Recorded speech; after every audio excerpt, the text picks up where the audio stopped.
Hello, everybody. It's everybody's favorite figure collecting Lobo here, back once again with another exciting, awesome, extravagant episode of Figure Friday. Oh, I'm pretty sure that you know that according to the constellation of the stars, and of course, stars and moons and planets and nebulas alike, it's that special time of the week where we spend some quality time together and basically, nerd out about all things figure, Funko, merchandise, memorabilia related of all kinds, shapes, colors, and sizes. You best believe anything of that sort you're going to find right here on this channel. So, um, I want to say welcome, of course, to everybody because we're not only coming at you live from my YouTube channel, but also from TikTok Live. So, hello and good evening to everybody, and I hope that you guys are having a fabulous Friday, an awesome Friday. Candy Pig, I see you, man. Heck, it's not the new year yet, but trust and believe, it's definitely coming. But before the holiest moments, folks, I just want to say, if you haven't already, please do me a favor and go grab yourself something to eat, something to drink, a snack if you want to, or I mean, if you just want to sit here and chill just for a minute, you're more than welcome to do that because I actually have to go and get my water, which is right there on my nightstand. So I'm just going to step away just for a second. I'll be right back.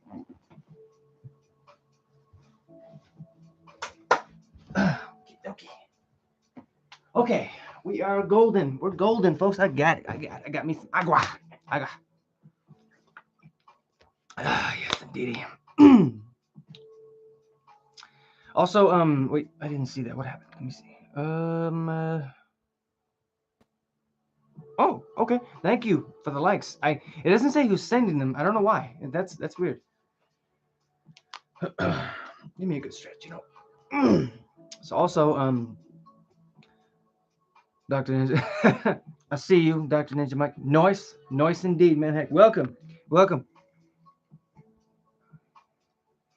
Yes, thumbs up, noise. But yes, also if you guys had to work today, I hope you guys went and you hope you killed it. I hope you got that paycheck. Hope you got that bread. Kevin, hello, good evening. What's shaking bacon? Oh, maybe some bacon bits, all that good stuff. Can I see a close of that gold ranger staff, please? Um, you know what, dude? I just before I forget to mention this right here. It's actually a preview for an upcoming episode.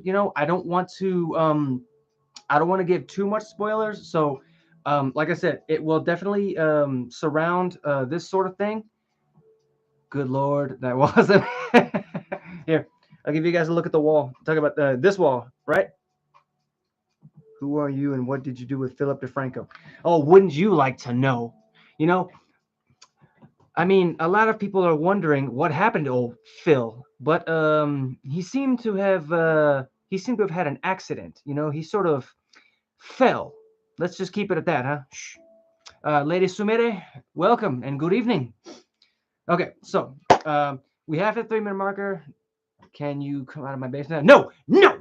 You stay in that. You stay there until I say so. Understand? Don't worry. The year's almost over, and then you come out. Do I play video games? Trust and believe, dude. I don't just play them. I eat, sleep, breathe, and stream them. Um, but which of course, with that being said, folks, we are gonna go ahead and get started. I invite you guys to please sit back, relax, kick your feet up, take a deep breath, and just chill with your boy because, as you know, it's just you, me, and the merchandise of tonight. So why don't we go ahead and get started, huh? Now, I want to say hello and, of course, welcome for those who are just joining us on this fine Friday evening. And we are not the same. Thank you so much for the rose. I mean, I'm not trying to be blushy gushy here, but thank you. Grimmy Bear, thank you so much for the follow. Triple threat. Yes, I like to think of myself as a triple threat, because I'm a very good multitasker. Oh wow! Thank you so much for the roses. Thank you. Appreciate you. Appreciate you so much. That's probably the most roses I've gotten today, actually. So thank you. You look like you play Valorant. That is a terrible, terrible misconception because I don't play Valorant. I've seen it, previewed it, and I did play it like a little bit. And I'm going to say I wasn't impressed. So hard pass on that game. But I guess. Oh yeah, what was I? I want to get serious just for a minute before we move on to the merchandise. I just want to get serious just for a second. I just want to say, with the year, coming to a close, I just want to say it's definitely been like a roller coaster of emotions. A lot of ups, a lot of downs, but I want to say that I am thankful for each and every single one of you. All of the support, all of the pushing, all of the, just the never giving up, as we head into the next chapter of the figure franchise. As tonight we are introducing two new figures from the worlds of the Marvel Cinematic Universe. Dixie, I don't play Apex either, so sorry, but that's definitely also a hard pass. But each of these characters, the reason that it makes this episode so special tonight is that we're going to be ending out the season with a royal bang. So, again, I invite you to sit back, relax, because as you know, it's just you, me, and the merchandise of tonight. So, why don't we go ahead and get started, huh? Now, first up, ladies and gents, I just want to say I want to issue a big, big warning, because both of the guests joining us tonight are from a very recent and well-made movie that was made to honor the passing of a king as well as the passing of a torch. So I want to say, is it just me? It's just me and him. It's okay. um, Come on, Benefica. Heck, everybody's welcome. Heck, everybody is welcome here. Come on now. Thank you so much for the likes, though. And of course, I'm happy to say we've already hit 1K likes. You guys are breathtakingly awesome. Thank you.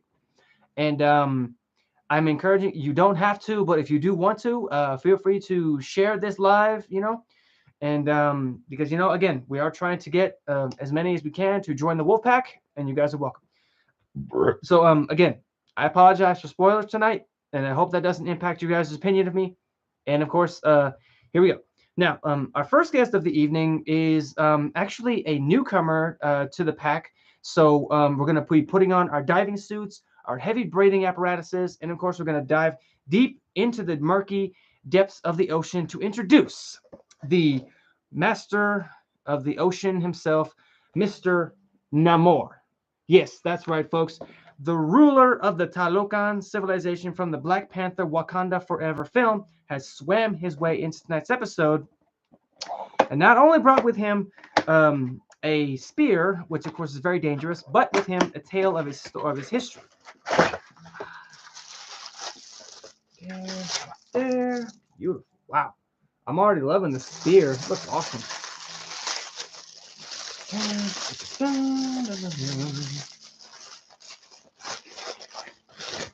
Plastic. Oh my goodness. Oh, okay, there we go. I was about to say, he didn't come with any other freaking hands? That sucks. Okay, let me show you guys this. Bam! Take a look at him. And as you can see, sporting, he doesn't have a shirt on, so please, ladies, calm down. Just please relax. But this is his attire basically is a nod to his comic book version of him, and of course also the wings on his feet, which is definitely a very very good nod to a legend of that of the ancient Mesoamerican civilization. Are you going to model him? And no, no, I'm not. I'm sorry. I mean, I'm not gonna model him that way because I don't try. I'm trying not to get banned in TikTok, because I know there are certain things they do allow and certain things they don't allow. So just saying.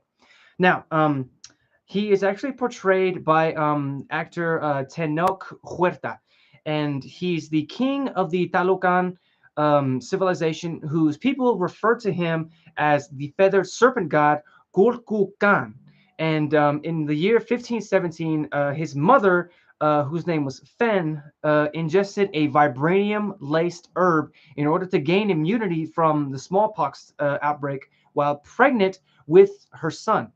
And of course, the effects, however, it did cure them and keep them specifically safe from the smallpox disease, but at a cost. And it actually caused her and the rest of the Yucatan's people to develop light blue skin and, of course, grow gills at the same time. That also restricted their ability to breathe air on the surface. thus forcing them to relocate to an underwater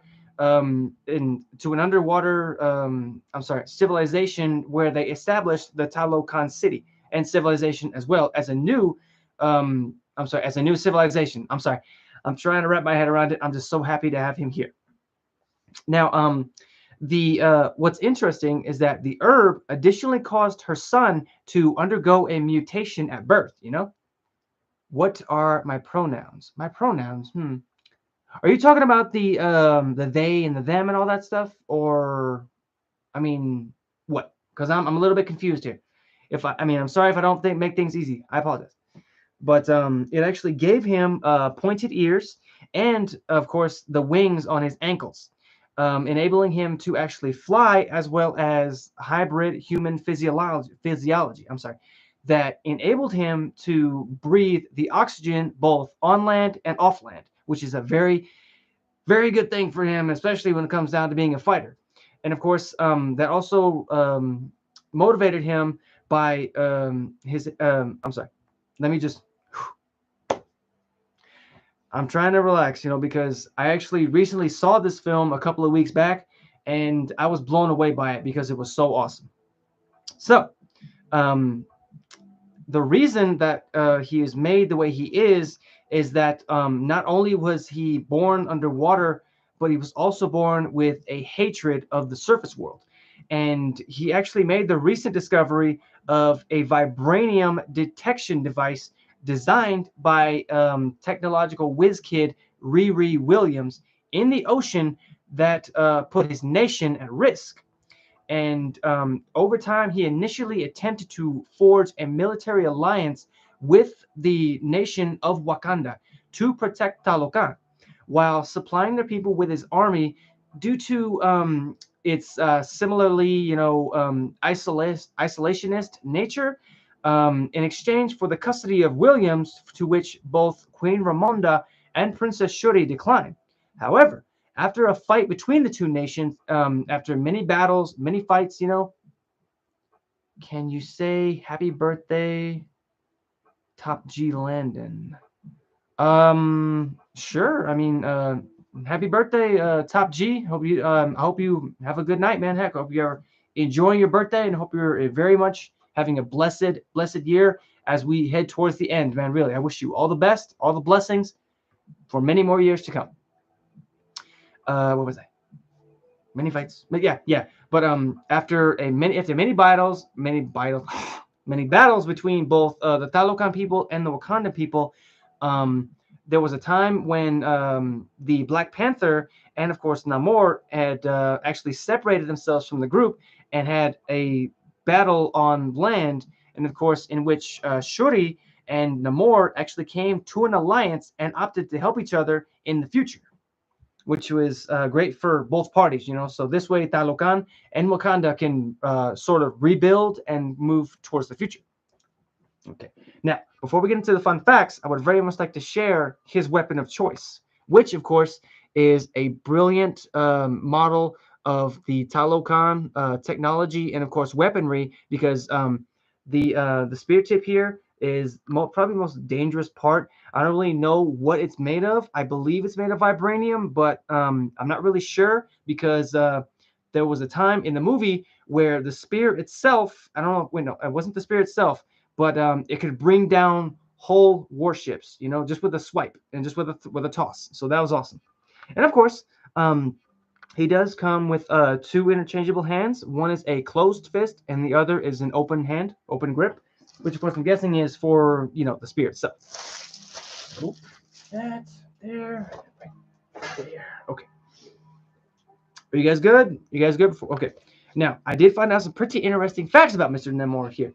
Did you guys know that the name Namor actually literally means avenging son? Since, of course, that boils down to his half Atlantean and, of course, half human, since he fought with and against mankind. And, of course, another cool fact is that he was actually the very first mutant. And I kid you not on that, folks. That goes back all the way down to the 1930s, where it was revealed he was actually known as the first mutant. Now, now this is probably the coolest fact. His name that I told you guys that he's referred to by his people, Kukan, is actually a nod to the the winged god serpent in Mesoamerican mythology. And of course, that dates back all the way to, I can't say the exact year, but I have read up a little bit on that history, and I do know that every American civilization, whether Mesoamerican or Latin American, you name it, they have all had very different deities and gods. And whereas Kulkukan was the Mesoamerican Latin god because he's known by the Mayan civilization, I believe it is, either Mayan or the Aztec civilization, one of those two. And I believe, oh, man, I can't remember because I know it was the Mayans or the Aztecs who knew him the most. But that's best served for another time. What I missed? Well, Laura, I mean, had you gotten here a little bit early, you would have missed the introduction of the first character, which of course is this guy right here, Namor, from the Black Panther Wakanda Forever movie. You know. Now, with that being said, I mean, but you are just in time to introduce our next guest of the evening. Phew. So I invite you to the back. Relax. Okay. So, oh, you guys good? I want to make sure that you're good before we continue. Good? Okay.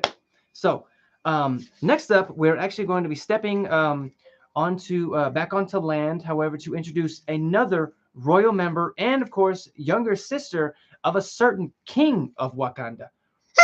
So, ladies and gents, I give you the Queen of Wakanda, Miss Shuri.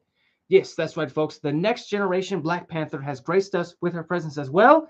And of course, this fine evening, and looking amazing as ever, sporting the new suit that was created by her. And of course, she's brought with her a story as well. Now, I just want to say I do feel a little bit, a little dumb because I didn't introduce Shuri, the first version of her from the first Black Panther film. So I do apologize about that.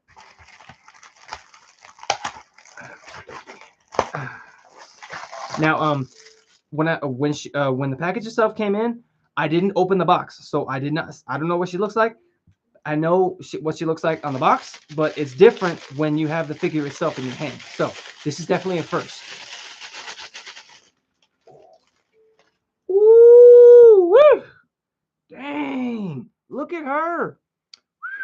Check her out. This is definitely an amazing looking suit. Again, this was designed by her by hand. It does share the same similarities as the first Black Panther suit worn by her brother T'Challa, aka Chadwick Boseman. Rest in peace, rest in peace. And of course, it does, however, carry the same things. She did. You know what? I don't want to say nothing. I'm just gonna get into her history. So please forgive me. She's portrayed by the actress Letitia Wright in the Marvel Cinematic Universe. She's also depicted as a gifted technological genius who runs the Wakandan design group despite only being a teenager. And she also designs T'Challa's new nanite lace costume from the first film, which allowed him to change into the suit at a moment's notice. And of course, when the American mercenary Eric Killmonger led a what did you think about the new Black Panther movie, and how many times did you cry? Laura, I'm not gonna lie to you right now, and I'm gonna tell you the truth. The film itself was an absolute triumph. I was happy that I was able to see it before the year ended, and I feel like it was a great tribute to Chadwick Boseman, and he was honored in a great way. As for crying, I'd say about 4 or 5 times. I'm being serious here. I'm being serious. It was a great film, and the emotion, it was definitely there for me and for the people who made the film, So big ups to them. I'm so happy that they made it, And since I didn't introduce her character from the first film, that's actually a little bit of history that I'm sharing tonight. So um, when the American mercenary Eric Killmonger led a coup and takes over as king of Wakanda, Shuri and Nakia help fight back to reclaim their country using a pair of vibranium gauntlets that fired energy blasts. But of course, that was from the first film. Shuri briefly fought Killmonger on her own, but ended up being overpowered. And at the end of the film, it was revealed that Shuri had been working to undo the Hydra brainwashing implanted in Bucky Barnes. And of course, you guys know him as the Winter Soldier. And of course, that was after Barnes had been placed in cryogenic stasis at the end of Captain America Civil War. And we fast forward a couple of months, a couple of years, and shortly after the events of Civil War, Infinity War, and Endgame, T'Challa actually ended up dying of a disease that Shuri believed had been caused by the heart-shaped herb, and of course, Shuri had been attempting to synthetically recreate the herb after, of course, it was destroyed by Eric Killmonger in the first film, but was unsuccessful. And we fast forward a little bit after 1 year, when T'Challa actually died, Queen Ramonda, actually took Shuri to burn the outfits they wore at the funeral, signifying the end of the mourning period. Unfortunately, Shuri, she just couldn't let go or couldn't believe that T'Challa was gone, so she refused to burn the outfit after, as she's still in the grieving process. And of course, during that time they were together, the two encounter Namor. Of course, he's a mutant with wings on his ankles who actually bypassed Wakanda's advanced security systems. He's actually the first one to ever do that. And of course, he was revealed that the CIA actually used a vibranium detecting machine to locate vibranium underwater. And over that time, during that process, when they spoke, Namor actually held Wakanda responsible for the vibranium race and offers them an ultimatum. And of course, that is you either find the scientist who made the machine and bring them to him, or he's going to wage war and destroy Wakanda. Now, Shuri actually used a remnant of the herb that gave Namor's people their underwater abilities. She was able to synthetically reconstruct successfully a heart-shaped herb. And of course, she ingested it over that time. She was transported to the ancestral plane. Now, the first time I saw this film, I was actually expecting her to see T'Challa or to see T'Chaka, her father, but the twist is that she actually saw Eric Killmonger. Yeah, I did not see that coming. To be honest, I did not expect her to see that. Do you have YouTube? Actually, yes. I'm on my YouTube channel live right now, boss. Benefic, I see you. Would you, I mean, but also, she actually urged her to kill Namor. And of course, upon waking up, Shuri discovers that she actually gained the powers of the Black Panther. And of course, she traveled to the Jabari land to meet with the tribes of Wakanda, who accepted her as their new protector. Now, M'Baku, who is the leader of the Jabari, tried to persuade Shuri to seek a peaceful resolution to the conflict, but she doesn't listen and orders an immediate counterattack on Namor. Now, the Wakandans on their sea leopard vessel, they set a trap for Namor, luring him and his warriors up to the surface, and that's when the battle started. It ensued, but she eventually gained the upper hand, and of course, she was faced with the ultimate test.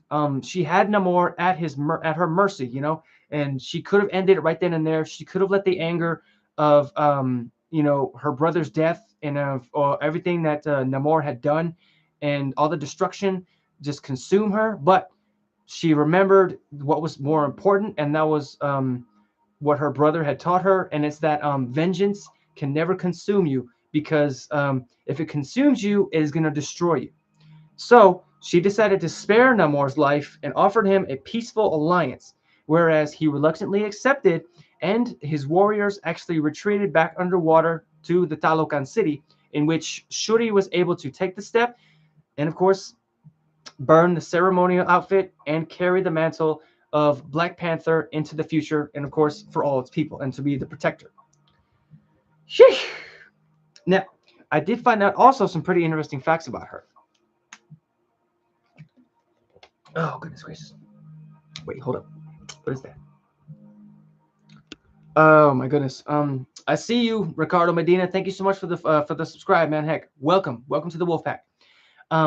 Shorty here, she's actually the leader of the Wakandan School for Alternative Studies. And probably another interesting fact about her is that her genius level intellect, it actually compares to other characters in the Marvel Cinematic Universe, like Tony Stark and Reed Richards. And of course, her brother T'Challa as well. And probably the most interesting and coolest fact that I found out about her is that she is actually the very first ever female Black Panther. Yeah, I kid you not. Now, oh yeah, she actually did come with two interchangeable hands, which of course is another like the claws opening up. I'm gonna say. So sure there. It's hard to say because it's so small. I apologize. And of course, the fist. Black Panther power. I'm sorry. I apologize. Now, I just want to show you guys, just in case I didn't show you already. I apologize. Oh, let me see. Maybe it'll work that way. Come on. There we go. Beautiful. Oh no. There we go. And again, as you can see, she's rocking her patented black and gold. And of course, these markings on her head right there, those are actually the very same ones she kept from the very first film.